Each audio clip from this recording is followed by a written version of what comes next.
ஆலயா cotton வேட்டிகள், ஷர்ட்டுகள், wedding celebration. Kanyakumari விவேகானந்தர் மண்டபத்தில் தியானம் செய்வதற்காக பிரதமர் நரேந்திர மோடி இன்று தமிழ்நாடு வருகிறார்.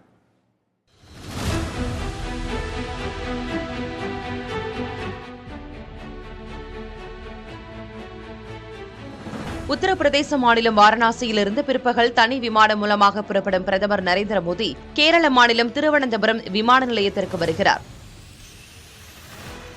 அங்கிருந்து மாலை 3:55 மணிக்கு MI-17 ஹெலிகாப்டர் மூலமாக புறப்படும் அவர் கன்னியாகுமரியில் உள்ள ஹெலிகாப்டர் தளத்தை மாலை 4:35 மணிக்கு அடைகிறார்.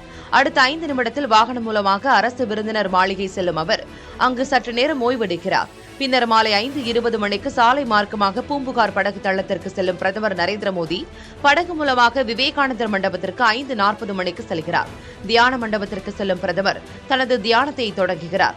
நாளை மறுநாள் பிற்பகல் வரை தியானத்தில் ஈடுபடும் மோடி மாலை 3 மணிக்கு படகு மூலமாக கரை திரும்புகிறார். அங்கிருந்து சாலை மார்க்கமாக கன்னியாகுமரி ஹெலிகாப்டர் தளத்திற்கு செல்லும் பிரதமர் நரேந்திர மோடி அங்கிருந்து மீண்டும் திருவனந்தபுரம் விமான நிலையத்திற்கு ஹெலிகாப்டர் மூலமாக சென்று மாலை 4:05 மணிக்கு டெல்லிக்கு தனது தனி விமானத்தில் புறப்படுகிறார். பிரதமர் நரேந்திர மோடியின் வருகையொட்டி கன்னியாகுமரி முழுவதும் சிறப்பு பாதுகாப்பு படையினர் கட்டுப்பாட்டில் கொண்டுவரப்பட்டுள்ளனர். பிரதமர் வந்திறங்கும் ஹெலிகாப்டர் தளம், பிரதமர் செல்லும் வழிகள், விவேகானந்தர் நினைவு மண்டபம் மற்றும் கன்னியாகுமரியில் உள்ள சுற்றுலா தலங்களை சிறப்பு பாதுகாப்பு படை அதிகாரிகள் கண்காணித்து வருகின்றனர். குமரிக்கடல் பகுதிகளில் இந்திய கடற்படை வீரர்கள் கண்காணிப்பு பணியில் ஈடுபட்டு வருகின்றனர். பிரதமரின் வருகையை முன்னிட்டு 1000க்கும் மேற்பட்ட காவல்துறையினரும் தீயணைப்புத் துறையினரும் பாதுகாப்பு பணியில் ஈடுபடுத்தப்பட்டுள்ளனர்.